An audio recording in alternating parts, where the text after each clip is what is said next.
আমরা দেখেছি লড়াই করে শ্রমিকদের স্বার্থে বহু আইন পাশ করাতে বাধ্য করা হয়েছিল ইংরেজ সরকারকে, এবং পরবর্তী সময়ে আমরা দেখেছি ভারত স্বাধীন হওয়ার পর দেশের শ্রমজীবী মানুষ বিভিন্ন সময়ে যে সমস্যার সম্মুখীন হয়েছেন, সেই সমস্যাগুলো নিয়ে দেশের মানুষকে সাথে নিয়ে সরকারের উপর চাপ সৃষ্টি করে সরকারকে দিয়ে শ্রমিকদের স্বার্থে বিভিন্ন শ্রম আইন পাস করাতে সক্ষম হয়েছিলেন।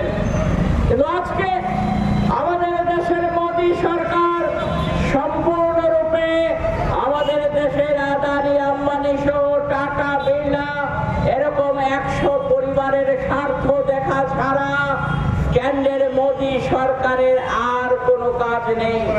শুধু তা নয়, আজকে তারা আমাদের দেশের সার্বভৌমত্ব, যেমন ভারতবর্ষের সংবিধানে বলা আছে আমাদের ভারতবর্ষ একটি সার্বভৌম দেশ, আমাদের ভারতবর্ষ একটি স্বাধীন দেশ। কিন্তু আজকে আমরা লক্ষ্য করছি ভারতবর্ষ স্বাধীনতার পর এত খারাপ অবস্থায় কোনোদিন যায়নি।